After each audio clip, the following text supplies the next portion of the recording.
स्वागत है आपका आपके अपने चैनल देसी खबरों में सीरियल ये रिश्ता क्या कहलाता है में।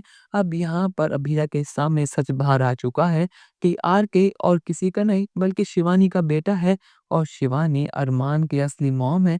यहाँ पर माधव को आशा की बात पता ही नहीं है कि शिवानी आज भी इस दुनिया में है। माधव को यही लगता है कि शिवानी कहीं जा चुकी है और इस दुनिया में नहीं रही, लेकिन अब अभीरा ने फैसला कर लिया है कि वो माधव और अरमान को शिवानी से मिलवा कर रहेगी, फिर चाहे कुछ भी क्यों ना हो जाए। यहाँ पर अबीरा भागी-भागी मादर के पास जाती है और अचानक से शिवानी के बारे में पूछती है, अरमान की असली माँ के बारे में पूछती है कि आखिर अरमान ने आज तक अपनी माँ को क्यों नहीं देखा, आखिर उन्हें क्या हुआ था।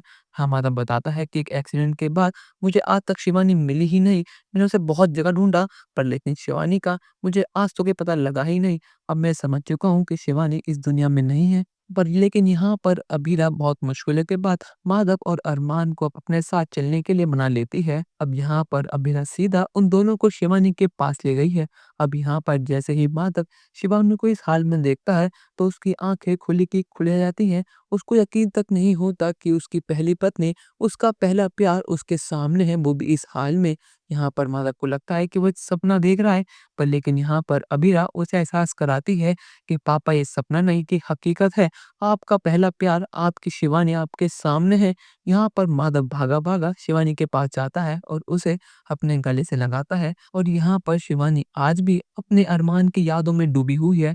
यहाँ अरमान पूछता है कि आखिर पापा ये कौन है और आप इनसे गले क्यों लग रहे हैं? और सारा इल्ज़ाम अभीरा पर डालता है कि अभीरा ये तुमने क्या करा?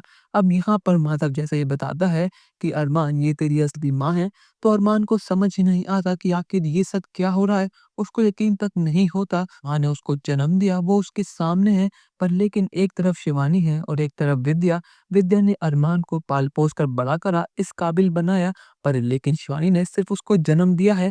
अब यहाँ पर जैसे यार क्या आता है, मीरा बताती है कि अरमान ये तुम्हारा छोटा भाई है। अब यहाँ पर अरमान बहुत ज़्यादा खुश है क्योंकि उसको यही लगा था कि रोहित के अलावा उसको कोई और भाई ही नहीं है। अरमान आरके को अपने गले से लगाता है और कहता है कि तू मेरा छोटा भाई है, तू ठीक तो है ना? तू आखिर कहाँ था? पर लेकिन आरके के मन में बहुत नफ़रत है और वो अरमान को धक्का देकर भगा देता है और कहता है कि तुम दोनों यहाँ से अभी के अभी निकल जाओ। तुम लोग जब कहाँ थे जब मुझे और मेरी माँ के पास खाने तक के लिए पैसे नहीं थे। हम दर-बदर भटकते रहे, पर लेकिन आज तक कोई भी हमारी मदद करने के लिए नहीं आया। मेरी माँ ने मुझे अकेला पाल-पोस कर बड़ा करा, पर लेकिन तुम दोनों आज तक इनके पास नहीं आए। अगर मेरे पास पैसे होते तो आज इनका ये हाल होता ही नहीं। अभी के अभी यहाँ से निकल जाओ।